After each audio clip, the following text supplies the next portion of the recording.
നമസ്കാരം, ഡോക്ടർ ലൈവിലേക്ക് സ്വാഗതം. കേരളത്തിൽ പുതുതലമുറയിൽ വണ്ണം കൂടുന്നവരുടെ എണ്ണം കൂടുതലാണെന്നാണ് കണക്കുകൾ.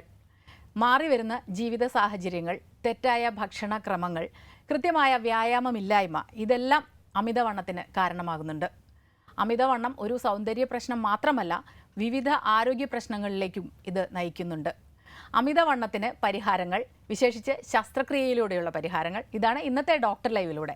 നിങ്ങളോട് സംസാരിക്കുന്നത് തിരുവനന്തപുരം പട്ടം SUT ഹോസ്പിറ്റലിലെ കൺസൾട്ടന്റ് ലാപ്രോസ്കോപ്പിക് ബariatric സർജൻ ഡോക്ടർ അനു ആന്റണി വർഗീസ്. നമസ്കാരം ഡോക്ടർ. ഡോക്ടർ, പലപ്പോഴും ഈ അമിതവണ്ണത്തിനെ നമ്മൾ വളരെ നിസ്സാരമായിട്ട് എടുത്തിട്ട് പലപ്പോഴും കൗമാരക്കാർക്കും യുവാക്കൾക്കും ഒക്കെ വലിയ പ്രശ്നമായി മാറുന്ന ഒരവസ്ഥയിലേക്ക് പോകാറുണ്ട്. നമ്മൾ എപ്പോഴാണ് ഈ അമിതവണ്ണം എന്ന് പറയുന്നത്? അമിതവണ്ണം ഇതൊരു ബോഡി മാസ് ഇൻഡെക്സ് എന്ന് പറഞ്ഞൊരു പ്രിൻസിപ്പിളുണ്ട്. അതായത് ഒരു വ്യക്തി, അത് പുരുഷനായാലും സ്ത്രീ ആയാലും, അദ്ദേഹത്തിൻ്റെ ക്രോണോളജിക്കൽ ഏജ്, അദ്ദേഹത്തിൻ്റെ ഉയരം, ഇത് കണക്കാക്കിയിട്ട് ഒരു ഇൻഡെക്സ് ഫോം ചെയ്തിട്ടുണ്ട്. അതിനെയാണ് ബോഡി മാസ് ഇൻഡെക്സ് എന്ന് പറയുന്നത്. അതിൽ ഒരു 25% വരെ, BMI 25 വരെ നമ്മൾ ഒരു ഓവർ വെയ്റ്റ്, ഒരു നോർമലായിട്ട് സങ്കല്പിക്കാറുണ്ട്. ഒബീസിറ്റി പല ക്ലാസ്സിലുണ്ടെങ്കിലും നമ്മൾ കൺസേൺഡ് ആകുന്നത് ഈ ഒബീസിറ്റി 1, ക്ലാസ് 1, ക്ലാസ് 2, ക്ലാസ് 3 അതിനേക്കാൾ കൂടുതലായിട്ട് മോർബിഡ് ഒബീസിറ്റിയിലേക്കാണ്. അപ്പോൾ 30-ന് മുകളിൽ വരുന്ന ക്ലാസ് 1 ഒബീസിറ്റി മുതലാണ് താങ്കൾ നേരത്തെ സൂചിപ്പിച്ച പ്രശ്നങ്ങൾ തുടങ്ങുന്നത്. ഒരു കോളർ ഉണ്ട് ഡോക്ടർ. ഹലോ, ഡോക്ടറോട് സംസാരിച്ചോളൂ. ഹലോ, പറഞ്ഞോളൂ. എനിക്ക് 43 വയസ്സായി. ഓക്കെ. പക്ഷെ അമിതവണ്ണവും, നേരത്തെ എനിക്ക് വണ്ണയില്ലായിരുന്നു. 30 വയസ്സ് വരെ എനിക്ക് വണ്ണയില്ലായിരുന്നു. പക്ഷെ അത് കഴിഞ്ഞപ്പോഴാണ് അവിടെ വണ്ണമായത്. 2 സിസേറിയനായിരുന്നു. പക്ഷെ ഇപ്പൊ വണ്ണവും വയറുമാണ് ഏറ്റവും പ്രോബ്ലം. ശരി, നമുക്ക് എത്ര വെയിറ്റ് ഉണ്ട്? അടുത്ത കാലത്ത് എങ്ങനെ വെയിറ്റ് ചെക്ക് ചെയ്ത് നോക്കിയിട്ടുണ്ടോ? വെയിറ്റ് ഞാൻ ചെക്ക് ചെയ്യുന്നുണ്ടായിരുന്നു. ഞാൻ ഇപ്പൊ ഒരു 6 മാസത്തിനകം ഞാൻ ഒരു 8 കിലോ കുറഞ്ഞു. 98 കിലോ ആയിരുന്നു. ഇപ്പം 6 കിലോ കുറഞ്ഞു. 92 കിലോ ആയി. എങ്ങനെയാണത് കുറയ്ക്കാനായിട്ട് സാധിച്ചത്? എങ്ങനെയാണ് സാധിച്ചത്? ഞാൻ അധികം ഭക്ഷണത്തിന്റെ ഒത്തിരി നിയന്ത്രണമൊക്കെ നോക്കി. പക്ഷെ എന്നിട്ടും പിന്നെയും വിശപ്പ് പിന്നെയും വരുവാ. താങ്കൾക്ക് ഡയബറ്റീസോ മറ്റേ എന്തെങ്കിലും ഹൈപ്പർ ടെൻഷൻ പോലെ മറ്റെന്തെങ്കിലും? ശരി, സാധാരണഗതിയിൽ 98 എന്ന് പറയുമ്പോൾ താങ്കളുടെ ഹൈറ്റ് വെച്ച് നോക്കുമ്പോൾ മിക്കവാറും അത് ഒരു ക്ലാസ് 1 അല്ലെ ക്ലാസ് 2 ഒബീസിറ്റിയിലാണ് താങ്കൾ പെടുന്നത്. ഒരു വലിയ പരിധി വരെ ഡയറ്റോ എക്സസൈസോ മറ്റ് നമ്മുടെ ജീവിതചര്യയിലുള്ള മോഡിഫിക്കേഷൻസ് വെച്ചിട്ടോ ഒരു പരിധിവരെ നമുക്ക് വെയിറ്റ് റെഡ്യൂസ് ചെയ്യാനായിട്ട് സാധിക്കും ഇനീഷ്യലി. പക്ഷേ റീബൗണ്ടായിട്ട് പിന്നെയും ആ വെയിറ്റ് ഗെയിൻ ചെയ്യുകയും പഴയ നമ്മൾ സ്റ്റാർട്ട് ചെയ്തതിനേക്കാൾ കൂടുതൽ വെയിറ്റ് എത്തിപ്പെടുകയും ചെയ്യും. അതാണ് സാധാരണ നമ്മൾ കണ്ടുവരുന്നത്. ബിക്കോസ് ഈ വിശപ്പ് എന്ന് പറയുന്നത് നമ്മളുടെ ഒരു വോളണ്ടറി കൺട്രോൾ, അല്ലെങ്കിൽ നമുക്ക് മനസ്സുകൊണ്ട് കൺട്രോൾ ചെയ്യാൻ പറ്റുന്നതല്ല, വിവിധ തരത്തിലുള്ള ന്യൂറോണൽ അല്ലെങ്കിൽ ഹോർമോണൽ ആക്ടിവിറ്റീസൊക്കെ വെച്ചിട്ടാണ്. സോ അത് ഈ നിങ്ങളുടെ ആ ഗ്രൂപ്പ് ഓഫ് ഒബീസിറ്റിയിൽ മറ്റ് മെഡിക്കൽ കോമോബിഡിറ്റീസ് ഉണ്ടെന്നുണ്ടെങ്കിൽ നിങ്ങളൊരു ഫിസിഷ്യനെയും ഒരു സർജനെയും ആദ്യം കാണുകയും വ്യക്തമായിട്ടുള്ള ചില പരിശോധനകൾ നടത്തേണ്ടതായിട്ടുണ്ട്. അത് കഴിഞ്ഞ് അത് നമ്മുടെ ആരോഗ്യത്തിന് ദീർഘകാല ഇതിൽ എന്തെങ്കിലും ബുദ്ധിമുട്ട് വരുത്തുന്നു എന്നുണ്ടെങ്കിൽ അതിന് ആവശ്യമായിട്ടുള്ള ശസ്ത്രക്രിയയോ അല്ലെ മറ്റ് പരിഹാര നടപടികളോ നമ്മൾ സ്വീകരിക്കേണ്ടതാണ്. ഓക്കെ. ഡോക്ടർ പറഞ്ഞു അമിതവണ്ണം പല തരത്തിൽ പെടുന്നുണ്ട് അല്ലേ, പല ഗ്രൂപ്പുകളിലുണ്ട്. തീർച്ചയായിട്ടും. അത് ഏതൊക്കെയാണെന്ന് പറയാം? ഗ്രൂപ്പുകളെന്ന് പറഞ്ഞു കഴിഞ്ഞാൽ നമുക്ക് അമിതവണ്ണം പ്രധാനമായിട്ട് 3 കാരണങ്ങൾ കൊണ്ടാണ്. ഒന്ന് ജനറ്റിക്. നമ്മൾ പിതാവിനോ മാതാവിനോ ആർക്കെങ്കിലും അമിതവണ്ണം ഉണ്ടെങ്കിൽ അവരുടെ കുട്ടികൾക്ക് അമിതവണ്ണം ഉണ്ടാകാനുള്ള സാധ്യത 80%, 80%. അതേസമയം ഈ 2 മാതാപിതാക്കൾക്കും, അച്ഛനും അമ്മയ്ക്കും അമിതവണ്ണമില്ല, അവർ നോർമൽ വെയിറ്റ് ആണെങ്കിൽ അവരുടെ കുട്ടികൾക്ക് അമിതവണ്ണം ഉണ്ടാകാനുള്ള സാധ്യത 10%-ൽ താഴെയാണ്. അതിൽ നിന്ന് തന്നെ ഈ ജനറ്റിക് അല്ലെങ്കിൽ ഫാമിലി ഫാക്ടർ എന്തുമാത്രം പ്രൊണൗൺസ്ഡ് ആണ് നമുക്ക് അറിയാൻ പറ്റും. ഡോക്ടർ, നമ്മുടെ ഒരു കോളർ ഉണ്ട്, അതിനുശേഷം തീർച്ചയായിട്ടും. ഹലോ, നമസ്കാരം. ഡോക്ടറോട് ചോദിച്ചോളൂ. പറഞ്ഞോളൂ. ഇപ്പൊ എത്ര പ്രായമുണ്ട് താങ്കൾക്ക്? എത്ര വെയിറ്റ് ഉണ്ട് ഇപ്പോൾ? 92. എത്ര ഹൈറ്റ് ഉണ്ട്? 158 സെൻറ്റിമീറ്റർ ഹൈറ്റുള്ള ഒരാൾക്ക് താങ്കൾക്ക് അനുവദനീയമായിട്ടുള്ള നോർമൽ വെയിറ്റ് എന്ന് പറഞ്ഞാൽ 58 മുതൽ 60 കിലോ വരെയാണ്. അപ്പോൾ ഓൾമോസ്റ്റ് 32 കിലോ താങ്കൾക്ക് അധികമാണ്. അത് ആഹാര ക്രമീകരണത്തിലോ അല്ലെങ്കിൽ എക്സസൈസിലോ കൊണ്ട് നമുക്കത് പഴയ നോർമലായിട്ടുള്ള 60ലേക്ക് വരിക എന്നുള്ളത് ഹ്യൂമൻലി അത് ഇമ്പോസിബിളാണ്. ഓക്കെ. ഇപ്പോഴത്തെ ഏജിൽ താങ്കൾക്ക് മറ്റ് പ്രോബ്ലം ഇല്ല എന്നുണ്ടെങ്കിൽ പോലും ചുരുങ്ങിയ കാലമാണ്, ഒരു 30-35 വയസ്സാകുമ്പോൾ തന്നെ മുട്ടിനുണ്ടാകുന്ന വേദന അല്ലെങ്കിൽ ടൈപ്പ് 2 ഡയബറ്റിസ് തുടങ്ങിയ മെഡിക്കൽ അസുഖങ്ങൾ ഉണ്ടാകാനുള്ള സാധ്യത കൂടുതലാണ്. സോ നിങ്ങളുടെ അടുത്തുള്ള ഒരു ഡോക്ടറിനെ, ഒരു ഫിസിഷ്യനെ അല്ലെങ്കിൽ ഒരു സർജനെ കണ്ടതിന് ശേഷം എന്തുകൊണ്ടാണ് ഈ ഏജിൽ തന്നെ ഇത്രയും അമിതവണ്ണം, അത് പല കാരണങ്ങൾ കൊണ്ടുണ്ടാവാം, ഹോർമോണൽ വ്യതിയാനങ്ങൾ കൊണ്ടുണ്ടാവാം, മറ്റ് എന്തെങ്കിലും നമ്മൾ കണ്ടുപിടിക്കാനുള്ള അസുഖങ്ങൾ കൊണ്ടുമാവാം. അത് വ്യക്തമായിട്ട് പരിശോധിച്ചതിന് ശേഷം അതിനാവശ്യമായിട്ടുള്ള നടപടികൾ എടുക്കേണ്ടി വരും. ഓക്കെ, മറ്റൊരു കോളിലേക്ക് പോകാം doctor. Hello hello, doctor live ആണ്, ഡോക്ടറോട് ചോദിച്ചോളൂ. സാറേ എന്റെ പേര് സിദ്ദീഖ് എന്നാണ്. ഓക്കെ, എവിടുന്ന് വിളിക്കുന്നു? മണ്ണാർക്കാട് അടുത്തനാട്ടുകാര. പറഞ്ഞോളൂ. എനിക്ക് 34 വയസ്സായി. ഭയങ്കര സ്റ്റഡിയാണ്. അപ്പൊ കാലില് നല്ല മുട്ട് വേദനുണ്ട്, മേലക്കിടക്ക് വേദന വരുന്നുണ്ട്. ഓക്കെ, എന്ത് ജോലിയാണ് താങ്കൾക്ക്? ഞാൻ സലൂണാണ്. ഓക്കെ, ഒരുപാട് നേരം നിൽക്കുന്ന വെരിക്കോസ് വെയിനിൻ്റെതായിട്ടുള്ള ബുദ്ധിമുട്ടുകൾ വല്ലതും ഉണ്ടോ? കാലിലെ ഞരമ്പുകൾ തിണർത്ത് കിടക്കുന്ന പോലെ വല്ലതും ഉണ്ടോ? ഇല്ല ഇല്ല ഇല്ല ഇല്ല, മുട്ട് വേദന. പിന്നെ നമ്മൾ കൂടുതൽ ഡ്രൈവ് ചെയ്യുമ്പോഴൊക്കെ തീർച്ചയായിട്ടും അത് മോസ്റ്റ് പ്രോബബ്ലി ഈ മുട്ടുവേദന നിങ്ങളുടെ അമിതവണ്ണവുമായിട്ട് തന്നെ ബന്ധപ്പെട്ടതാവാം. ഏർലി ആയിട്ട് തന്നെ ഈ മുട്ടിന് തേയ്മാനമൊക്കെ സംഭവിക്കുകയാണെങ്കിൽ നമുക്ക് മുട്ട് മാറ്റി വെക്കുന്ന പോലെയുള്ള ശസ്ത്രക്രിയകൾ ചെയ്യേണ്ടതായിട്ട് വരാം. അതിന് കോംപ്ലിക്കേഷൻസും കൂടുതലാണ്, ചിലവും കൂടുതലാണ്. ഏറ്റവും ഐഡിയലായിട്ടുള്ള ട്രീറ്റ്മെൻറ്റ് ഓപ്ഷൻ എന്ന് പറയുന്നത് ഈ അമിതവണ്ണം നമ്മൾ ട്രീറ്റ് ചെയ്യുക, അല്ലെങ്കിൽ അമിതവണ്ണം ഈ കോംപ്ലിക്കേഷൻസ് എത്തുന്നതിന് മുമ്പായിട്ട് നമ്മളത് തടയാൻ ശ്രമിക്കുക എന്നുള്ളതാണ്. അതൊരു ചെറിയ പരിധിവരെ നമുക്ക് മറ്റ് മെഡിക്കൽ ഇൻ്റർവെൻഷൻസ് പറ്റുകയുള്ളൂ. ഒരു ഡോക്ടറിനെ കണ്ടിട്ട് വിശദമായിട്ട് ഇവാലുവേഷൻ. ഇപ്പോൾ മനസ്സിലാക്കേണ്ടത് ഈ അമിതവണ്ണത്തിന് തികച്ചും സുരക്ഷിതവും വളരെ എളുപ്പത്തിലുമുള്ള ഒരു സർജിക്കൽ ഇൻ്റർവെൻഷനോടുകൂടി നമുക്കത് ട്രീറ്റ് ചെയ്യാൻ പറ്റും എന്നുള്ളതാണ്. Okay, thank you. ഡോക്ടർ, നമ്മുടെ മറ്റൊരു കോളർ കൂടി വെയിറ്റ് ചെയ്യുന്നുണ്ട്. ഹലോ ഹലോ, ഡോക്ടറോട് സംസാരിച്ചോളൂ. ഞാൻ മണ്ണാർക്കാട്ടുന്നാണ് ഡോക്ടർ. പറഞ്ഞോളൂ. പിന്നെ എനിക്ക് പ്രായം 52 വയസ്സ്, ഓക്കെ, തൂക്കം 70 കിലോനാണ്, ഹൈറ്റ് 5 അടി 5 ഇഞ്ചുണ്ട്. ഓക്കെ, പക്ഷെ ഭക്ഷണം എത്ര ലിമിറ്റ് ചെയ്താലും തൂക്കം കൂടുകയാണ്. ഉപ്പുറ്റി ഭയങ്കര വേദന. ഓക്കെ, വെയിറ്റ് ബെയറിംഗ് ആയിട്ടുള്ള ഏരിയാസിൽ വേദന അമിതവണ്ണം ഉള്ളവർക്ക് വരുന്നത് തികച്ചും നാച്ചുറലായിട്ടുള്ളതാണ്. 70 വയസ്സ് എന്നുള്ളത് നമ്മൾ നേരത്തെ സൂചിപ്പിച്ച BMI-യിൽ 42 വയസ്സ്, 70 കിലോ. 70 കിലോ. അതെ, വെയിറ്റ് 70 കിലോ എന്ന് പറയുന്നത് നമ്മളുടെ ഏർലി അല്ലെങ്കിൽ BMI <35 ക്ലാസ്സിലേ വരുന്നുള്ളൂ. സർജിക്കൽ ഇൻ്റർവെൻഷൻ കൂടാതെ തന്നെ മാഡത്തിൻ്റെ കേസിൽ നമുക്ക് ചികിത്സകൾ നിശ്ചയിക്കാവുന്നതാണ്. ഒരു പ്രോപ്പർ ഇവാലുവേഷൻ വേണ്ടി വരും. ഒരു നല്ല ഫിസിഷ്യനെയോ ഈ ബെരിയാട്രിക്സുമായിട്ട് റിലേറ്റഡ് ആയിട്ടുള്ള ഒരു സർജനെയോ സമീപിച്ചു കഴിഞ്ഞാൽ വേണ്ട മാർഗ്ഗനിർദ്ദേശങ്ങൾ ലഭിക്കുന്നതാണ്. ഓക്കെ, ഡോക്ടർ, നമുക്കൊരു ഇടവേളയ്ക്ക് ശേഷം തിരികെ വരാം. ഡോക്ടർ ലൈവിൽ ഒരു ഇടവേള.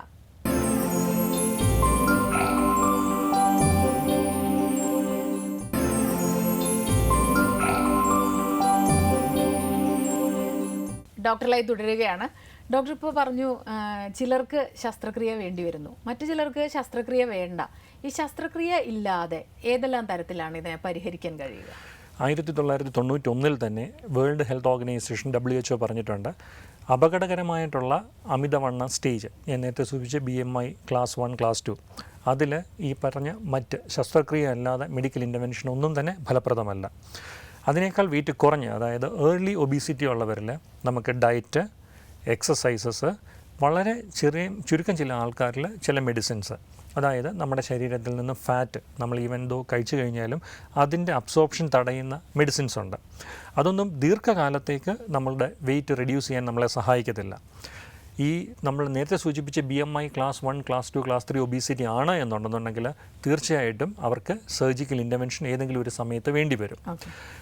ഏർലി ക്ലാസിഫിക്കേഷനിൽ തന്നെ ക്ലാസ് 1 ആണെങ്കിൽ പോലും അവർക്ക് ഡയബറ്റിസ്, എസ്പെഷ്യലി ടൈപ്പ് 2 ഡയബറ്റിസ്, അല്ലെങ്കിൽ ഹൈപ്പർ ടെൻഷൻ, അല്ലെങ്കിൽ കാർഡിയാക് പ്രോബ്ലം, നേരത്തെ പലരും ടെലിഫോണിൽ വിളിച്ചതുപോലെ ഈ മുട്ടുകൾക്കുണ്ടാകുന്ന വേദന, അങ്ങനെ മെഡിക്കൽ അസുഖങ്ങൾ, മെറ്റബോളിക് സിൻഡ്രോം പോലുള്ള അസുഖങ്ങളുണ്ടെങ്കിൽ അവരുടെ BMI 35-ന് താഴെയാണെങ്കിൽ കൂടിയും അവരെ ശസ്ത്രക്രിയയ്ക്ക് വിധേയമാക്കാനുള്ള ഇൻഡിക്കേഷനാണ് നമ്മൾ WHO അംഗീകരിച്ചിട്ടുള്ളത്. സോ ഒരു പേഷ്യൻറ്റിനെ നമ്മൾ ഇൻഡിവിജ്വലൈസ് ചെയ്തിട്ട് അവരുടെ വെയിറ്റ് ഒരു ഫാക്ടറായിട്ട് കൺസിഡർ ചെയ്യുകയും മറ്റ് മെഡിക്കൽ കോമോബിഡിറ്റീസും കൂടെ നോക്കിയതിന് ശേഷം വേണം ഒരു തീരുമാനമെടുക്കാനായിട്ട്. ഒരു കോളർ വെയിറ്റ് ചെയ്യുന്നു ഡോക്ടർ. ഓക്കെ, ഹലോ ഞാൻ കോട്ടയത്ത് നിന്ന് വിളിക്കുന്നത് മാഡം. ചോദിച്ചോളൂ.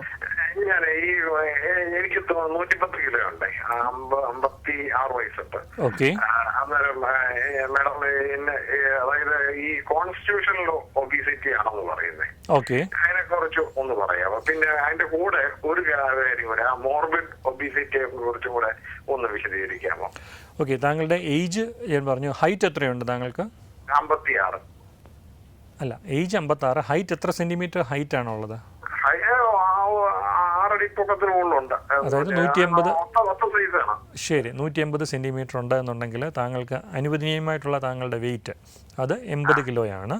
അപ്പോൾ അതിനേക്കാളും നമുക്ക് ഓൾമോസ്റ്റ് 30 കിലോ എക്സ്ട്രാ ഉണ്ട്. ഒബീസിറ്റി നമ്മൾ നേരത്തെ പറഞ്ഞതുപോലെ താങ്കളുടെ ഹൈറ്റ് ഡിവൈഡഡ് ബൈ നമ്മളുടെ വെയിറ്റ് ഡിവൈഡ് ബൈ ഹൈറ്റ് സ്ക്വയർഡിലാണ് നമ്മൾ BMI കാൽക്കുലേറ്റ് ചെയ്യുന്നത്. അതിനോട് അനുബന്ധിച്ച് അങ്ങനെ BMI കാൽക്കുലേറ്റ് ചെയ്യുമ്പോൾ അത് body mass index, exactly body mass index എന്ന് നമ്മൾ പറയുന്ന BMI കാൽക്കുലേറ്റ് ചെയ്യുമ്പോൾ അവർക്ക് BMI 30 to 35 ആണ് എന്നുണ്ടെങ്കിൽ നമ്മൾ അവരെ ക്ലാസ് 2 ഒബീസിറ്റി എന്ന് പറയും. ഈ സൂപ്പർ ഒബീസിറ്റി എന്ന് പറയുന്നത് BMI നമുക്ക് 40-ന് മുകളിൽ വരികയാണെങ്കിൽ അതിനെ സൂപ്പർ ഒബീസിറ്റി എന്ന് പറയും.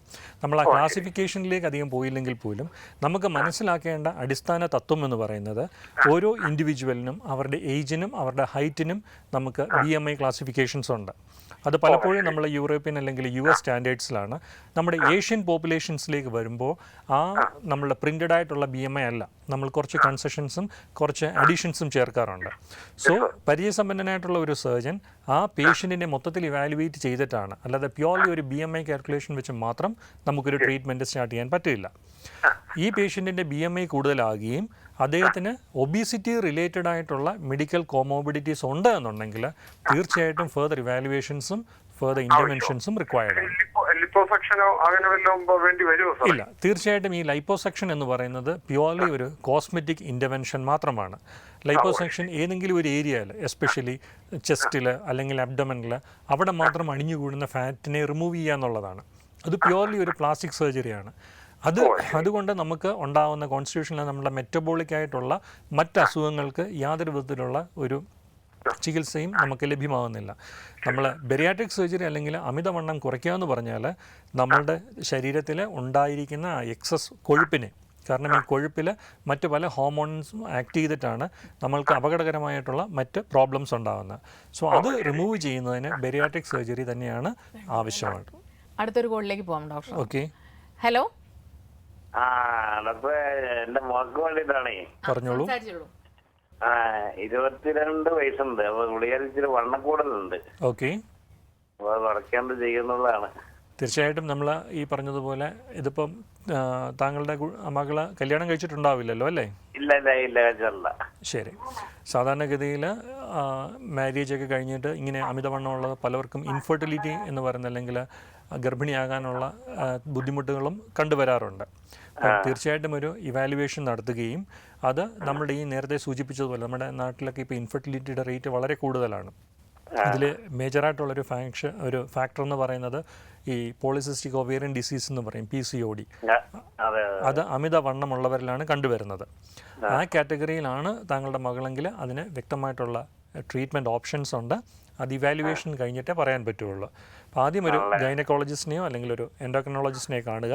അപ്പോൾ അവരെ ഏർലി ആയിട്ട് നമ്മൾ ഇൻ്റർവീൻ ചെയ്യുവാണെങ്കിൽ, ഓവറിയിലും ഒക്കെയുള്ള ഒരു മൾട്ടിപ്പിൾ സിസ്റ്റ് വരുന്നതിന് മുമ്പ് നമ്മൾ അത് ഇൻ്റർവീൻ ചെയ്യുവാണെങ്കിൽ നമുക്ക് റിസൾട്ട് കുറച്ചുകൂടെ ബെറ്റർ ആയിരിക്കും. ഓക്കെ ഡോക്ടർ ഇപ്പോൾ നേരത്തെ പറഞ്ഞ പോലെ ലൈപ്പോസെക്ഷൻ എന്ന് പറയുമ്പോൾ ഒരു കോസ്മെറ്റിക് ഒരു വശത്തേക്കാണ് അത് പോകുന്നത്. പലപ്പോഴും ബെറിയാട്രിക് സർജറിയെ കുറിച്ച് സംസാരിക്കുമ്പോഴും അതൊരു സൗന്ദര്യ പ്രശ്നം മാത്രമല്ലേ, അത് പരിഹരിക്കാനുള്ള ഒരു സർജറിയാണ്. അതല്ലാതെ ആരോഗ്യ പ്രശ്നങ്ങൾക്ക് ഇത് എത്രത്തോളം പരിഹാരമാകുന്നുണ്ട്? തീർച്ചയായിട്ടും വളരെ ശ്രദ്ധ വേണ്ട ഒരു ഏരിയ ആണത്. കാരണം ഒബീസിറ്റി അല്ല അമിതവണ്ണം ഇപ്പോഴും ഒരു രോഗമായിട്ട് പലരും കൺസിഡർ ചെയ്യുന്നില്ല. എസ്പെഷ്യലി ഇതിൽ നമ്മുടെ ഇൻഷുറൻസ് കമ്പനികൾക്ക് വളരെയധികം പങ്കുണ്ട്. കാരണം കോസ്മെറ്റിക് സർജറി എന്ന് ലേബൽ ചെയ്തിരിക്കുന്ന സർജറീസ് പലതും നമ്മൾ ഇൻഷുറൻസ് കവർ ചെയ്യാറില്ല. ഈ അമിതവണ്ണമുള്ളവരിൽ നമ്മൾക്ക് ക്യാൻസർ ഉൾപ്പെടെ, അത് സ്ത്രീയിലും പുരുഷനും ക്യാൻസേഴ്സിൻ്റെ ഇൻസിഡൻസ് കൂടുതലാണ്.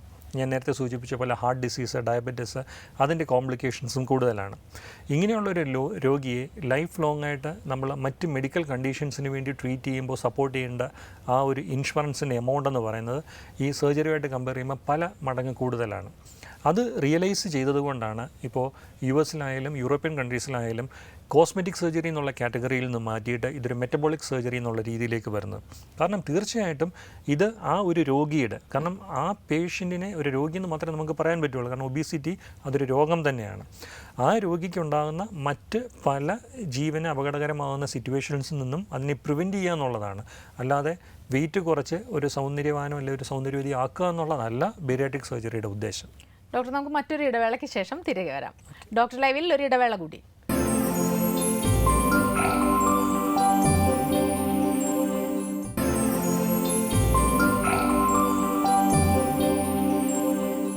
ഡോക്ടറിലായി തുടരുന്നു.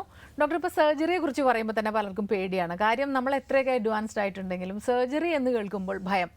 നമ്മൾ ഇതിനു വേണ്ടിയിട്ട് ചെയ്യുന്നത് മിക്കവാറും കീ ഹോൾ സർജറി. ഒന്ന് പറയാമോ ഡോക്ടർ? തീർച്ചയായിട്ടും. ആദ്യം തന്നെ ആ അമിതവണ്ണമുള്ളവരിൽ മറ്റ് സാധാരണ വണ്ണമുള്ളവർക്ക് വരുന്ന എല്ലാ അസുഖങ്ങളും കുറച്ചും കൂടെ കൂടുതൽ ഇൻസിഡൻസിൽ വരാനുള്ള സാധ്യതകളുണ്ട്. അപ്പൻഡിസെക്ടമി ആയാലും ഹേർണിയ ആണെങ്കിലും. ഈ അമിതവണ്ണത്തിനുള്ള ശസ്ത്രക്രിയ ഇവിടെ നിൽക്കട്ടെ, മറ്റ് സാധാരണ രോഗങ്ങൾക്ക് വരുന്ന ശസ്ത്രക്രിയ ചെയ്യേണ്ടി വരികയാണെങ്കിൽ അത് നോർമൽ വെയിറ്റ് ഉള്ള ഒരാൾ ചെയ്യുന്നതിനേക്കാളും പല മടങ്ങ് കോംപ്ലിക്കേഷൻ റേറ്റ് കൂടുതലാണ്.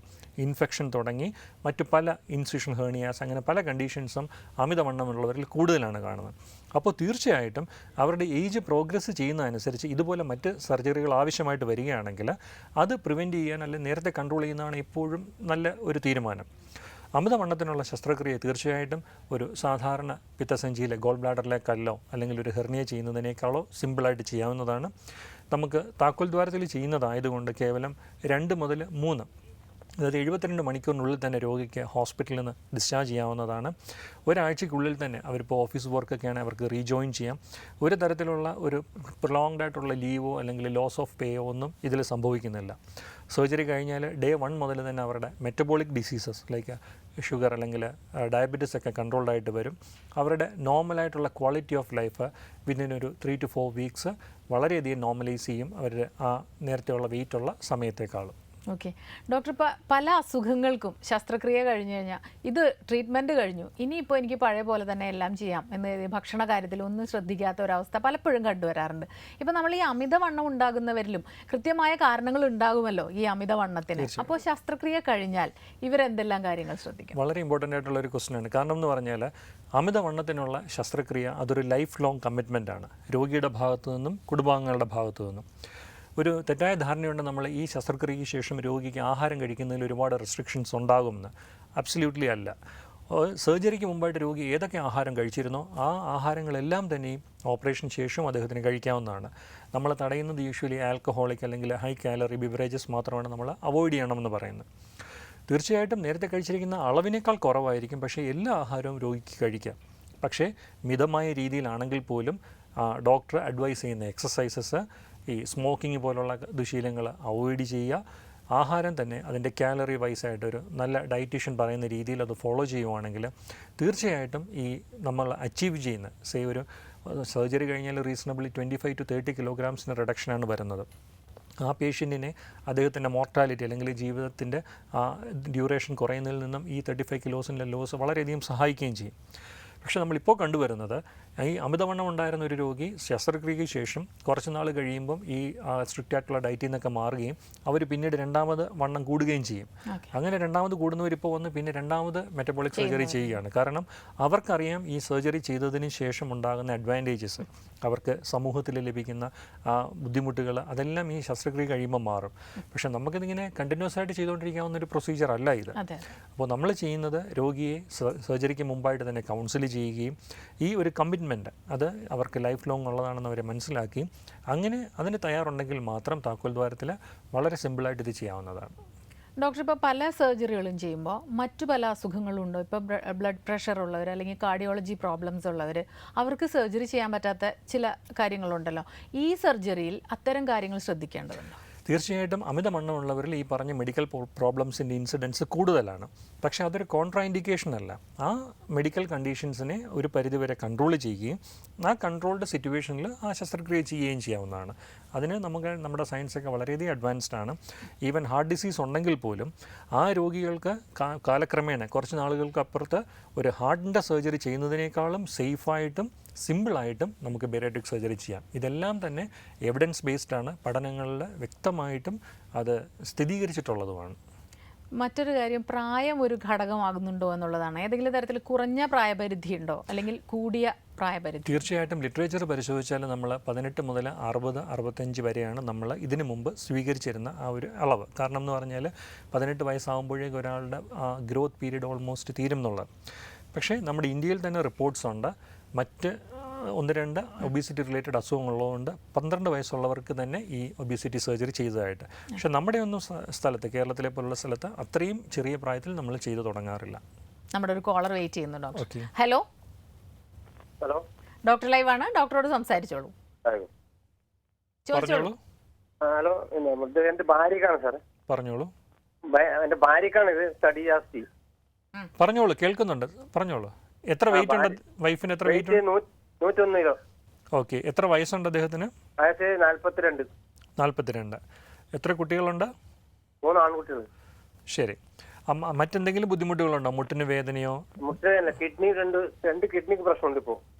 എന്താണ്, കല്ലിന്റെ അസുഖമാണോ അതോ മറ്റെന്തെങ്കിലും നമ്മള് മംഗളാപുരത്തുള്ള ഡോക്ടർ കിഡ്നി വർക്ക് എടുക്കുന്നില്ലായിരുന്നു, വെയിറ്റ് ചെയ്യാത്തതുകൊണ്ട് വർക്ക് ചെയ്യുന്നില്ല എന്ന്. ഓക്കെ. അപ്പോൾ അത് തീർച്ചയായിട്ടും ഒരു നെഫ്രോളജിസ്റ്റിനെ കാണിച്ചിട്ട് ആ കിഡ്നിയുടെ ഫംഗ്ഷൻ ഇവാലുവേറ്റ് ചെയ്യുകയും അത് ഈ അമിതവണ്ണം കൊണ്ടാണ് അതിന് സാധ്യതയെങ്കിൽ തീർച്ചയായിട്ടും നിങ്ങൾ അമിതവണ്ണത്തിനുള്ള അതിൻ്റെ ട്രീറ്റ്മെൻറ്റ് എടുക്കാൻ വേണം. കാരണം ഈ റീനൽ ഫെയിലിയർ അല്ലെങ്കിൽ കിഡ്നിയുടെ അസുഖങ്ങളൊക്കെ ഒരു പരിധി കഴിഞ്ഞാൽ നമുക്ക് റിവേഴ്സ് ചെയ്യാൻ പാടാണ്. തീർച്ചയായിട്ടും നിങ്ങൾ ആദ്യം ഒരു നെഫ്രോളജിസ്റ്റിനെ കാണുകയും അദ്ദേഹത്തിൻ്റെ ഉപദേശപ്രകാരം ഒരു ബെരിയാട്രിക് സർജനെ കാണുകയും ചെയ്യുക. ഓക്കെ. ഡോക്ടർ ഇപ്പോൾ പറഞ്ഞ പോലെ ഈ പ്രമേഹ രോഗികളിൽ പലപ്പോഴും കിഡ്നി തകരാറുകൾ കാണുന്നുണ്ട്. ഈ കിഡ്നിയുടെ പ്രവർത്തനം തകരാറിലാകുമ്പോൾ കുറച്ച് വണ്ണം വയ്ക്കുന്ന അല്ലെങ്കിൽ നീര് കൂടുതൽ വരുന്ന ഒരു പ്രശ്നമൊക്കെ ഇപ്പോൾ എനിക്ക് തോന്നുന്നു ഇപ്പോൾ വിളിച്ച അദ്ദേഹത്തിൻ്റെ ഭാര്യയ്ക്ക് അങ്ങനെ ഒരു പ്രശ്നം ഉണ്ടെന്ന് തോന്നുന്നു. ഓക്കെ. ഈ റീനൽ ഫെയിലിയർ അല്ലെങ്കിൽ കിഡ്നിയുടെ പ്രവർത്തനം പൂർണ്ണമായിട്ട് വരാത്തപ്പോൾ ഉണ്ടാകുന്ന വെയിറ്റ് ഗെയിൻ അല്ലെങ്കിൽ എഡിമ എന്ന് പറയുന്ന നമ്മൾ നീര്, അതും ഒബീസിറ്റിയും എൻറ്റയർലി ഡിഫറെൻ്റ് ആണ്. അത് നമുക്ക് ഡയാലിസിസോ അല്ലെങ്കിൽ അതിന് മെഡിസിൻസോ കൊടുത്തു കഴിഞ്ഞാൽ ഈ നീര് മാറുന്നതാണ്. ഒബീസിറ്റി അങ്ങനെയല്ല. ഒബീസിറ്റി നമ്മളുടെ ശരീരത്തിലുള്ള ഫാറ്റിൻ്റെ കണ്ടൻറ്റാണ്, മറ്റേത് നമ്മളുടെ ഫ്ലൂയിഡ് കണ്ടൻറ്റാണ്. രണ്ടും എൻറ്റയർലി ഡിഫറെൻ്റ് ആണ്. പക്ഷേ ഇത് രണ്ടും ഇൻ്റർ റിലേറ്റഡുമാണ്. ഡയബറ്റിക് പേഷ്യൻറ്റിന് തീർച്ചയായിട്ടും ഈ ഒബീസിറ്റി റിലേറ്റഡ് ആയിട്ടുള്ള മറ്റ് അസുഖങ്ങളും വരാൻ, അതേപോലെ മെഡിക്കൽ റീനൽ ഡിസീസസ് വരാനുള്ള സാധ്യത കൂടുതലാണ്. അപ്പോൾ അവരുടെ അപകട സാധ്യതകളും പല മടങ്ങ് വർദ്ധിക്കുകയും ചെയ്യും. ഡോക്ടർ, നമ്മുടെ ഇന്നത്തെ ഡോക്ടർ ലൈവിൻ്റെ സമയം ഇവിടെ അവസാനിച്ചിരിക്കുകയാണ്. വളരെയധികം നന്ദിയുണ്ട് ഞങ്ങളോട് സഹകരിച്ചതിന്. ഇന്നത്തെ ഡോക്ടർ ലൈവ് ഇവിടെ അവസാനിക്കുന്നു. നമസ്കാരം.